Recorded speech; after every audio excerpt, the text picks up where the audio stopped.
editor's pick. The Daily Wrap continues. Michael Castner with you. We all need help with our finances, no matter how long you've been dealing with your own finances, especially with this, what can you call it, a new reality that we're living in. Joining us right now in our New York City studio is Shari Olefson, author of Financial Fresh Start, your 5-step plan for adapting and prospering in the new economy. It is so important with the changes that have taken place, because they're all in Swedish. We don't understand any of them. And I'm kind of thinking that might be a little bit intentional. Yeah, that's my language. That works. Exactly. Yeah, we have collectively paid billions of dollars for all of these new rules and reforms. The banks are out there, Wall Street's out there with these fancy lawyers telling them how to navigate these new rules. But for average folks, we really have no idea what they are. And to be frank, I mean, we don't have time for them. So the good news is, with Financial Fresh Start, I have read the thousands and thousands of pages of the new Dodd-Frank Act and these other rules, broken it down into really accessible bullet points so that average folks can just read them and don't have to read these long documents. To be frank, that's not a pun for Dodd-Frank or anything. Well, I mean, one of the examples that you give, we all remember the $25 Bank of America, or the $5 Bank of America ATM swipe. Yep. Well, that fell flat, but Yeah. they got their money back. These banks are going to sit back and not make their cash. Well, and that's the thing. We know that it's going to cost the big banks about $20 billion a year for the next few years just to comply with these new rules and reforms. And obviously, those folks are businesses. I mean, they've got shareholders and they've got an obligation to make money. Right. So they're going to look for ways to make up that money, as well as some of the other fees that they're not allowed to charge anymore. And for us average people, being informed about that and knowing where to look and how to shop for the bank fees, where we may be getting charged extra overdraft fees and those type of things, makes a lot of financial sense. Now, one of the things that you say, and I think this is one of the most important, is explore alternatives, as you were saying, because I went and switched, as you suggest. You know, when you are in one of these big banks, and by the way, I got great service. It was kind of hard to leave, but I didn't need it. I went with a credit union type of bank, as you suggest to do, and I don't pay any fees. Right. Why wouldn't you? Well, and that's the challenge with finances. Let's face it, we're all in different financial situations, but the common denominator is no matter how good your finances are, or maybe no matter how much you were harmed and need to recover, we all want to do better. Yeah. And so Financial Fresh Start is really written in a menu style so that folks can just read it and pick and choose the pieces that apply to them. But like you're saying, you know, step number one, there's 5 steps. Step number 1 is to adapt your banking and your borrowing. And with banking in particular, the best thing you can do is really take a look at what services that you need, then take a look at what services you're actually paying for, because the banks have now bundled a lot of these services, again, to recover some of these fees, and figure out what you need and what you don't need. Also, you say think, and by the way, I want to tell everybody we're talking with Shari Olefson. She's author of this new book, Financial Fresh Start, your 5-step plan for adapting and prospering in the new economy. You say think, which is always good when it comes to our money, because we always just seem to be blind and just let it go. Oh, it'll take care of itself. Well, we're busy. I mean, that's a big part of the problem. But thinking about, like we're talking about the bank fees, also thinking about your borrowing. We all do some form of borrowing. For a lot of folks who are homeowners, you know, your home loan is your biggest expense. But the second biggest expense for most people is their car loan.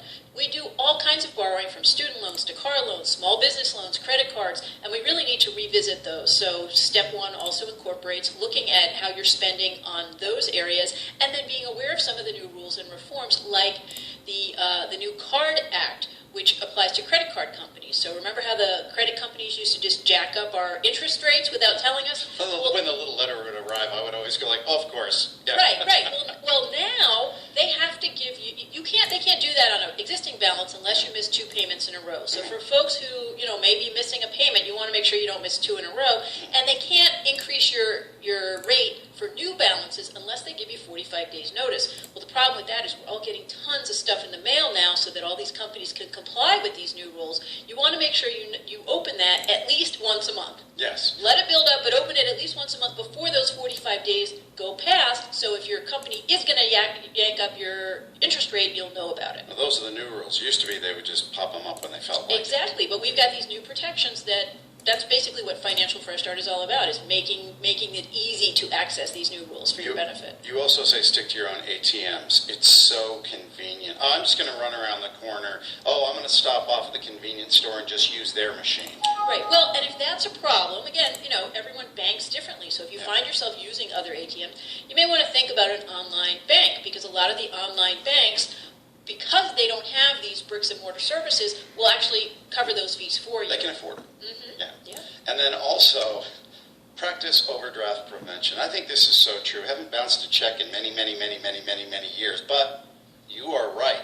When you do, it's usually for like $10 or something, but the fee is more than what you're bouncing it for. Right, and the thing is that was a multi-billion-dollar a year revenue source for banks who, again, are now going to lose a lot of that revenue, so they're looking to make it up other ways. Those particular new rules, though, require that you opt in on certain types of accounts in order for the bank to be able to charge you that overdraft fee. But there are some accounts that you don't have to opt into and the banks can still charge you. For example, if you pre-authorize, like you have these automatic online payments set up, you can get charged an overdraft fee even without opting in.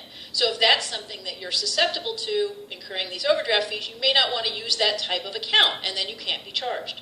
It's called having a little bit of a cushion, and it's not that hard. You just have to pretend it's not there. Right. Kind of like your retirement fund. You dip into that. No, it's just not there. Ignore it for right now. And finally, you say, rinse, wash, and repeat. What do you mean? Well, I mean, these are things that you need to revisit periodically. So even if you've gone through your banking services, the banks are always coming up with new ways to charge you and make more money. You need to look at that. It's just like our credit reports, too. We had a study last week from the FTC that 20% of the time there are mistakes on credit reports that are costing us money. And that means everyone, even if you didn't exhibit risky behavior. So you want to look at your credit report once a year, which you're now entitled to for free. You could lose a job, potentially. You could lose the ability to be rented to or to buy a house for a mistake. Right. And that is money out of your pocket. Well, at big dollars, the difference between a 698 credit score and a 700 on, say, a $150,000 mortgage can be as much as $10,000 in extra interest you're paying. That's a lot of money. That's a lot of dough. What happened to the toasters? I want to know why we go into it. When is the last... My mom, I remember she got a toaster and an iron. All that stuff is gone now. You Well, don't get anything when who you makes go to a toast bank. at home anymore? We're eating it all at Starbucks now. Beside the point, I want my toaster. Shari Olefson, author of Financial Fresh Start, your 5-step plan for adapting and prospering in the new economy. This ain't your mama's economy anymore. Thanks for being with us. Thank you. You've been listening to a segment of the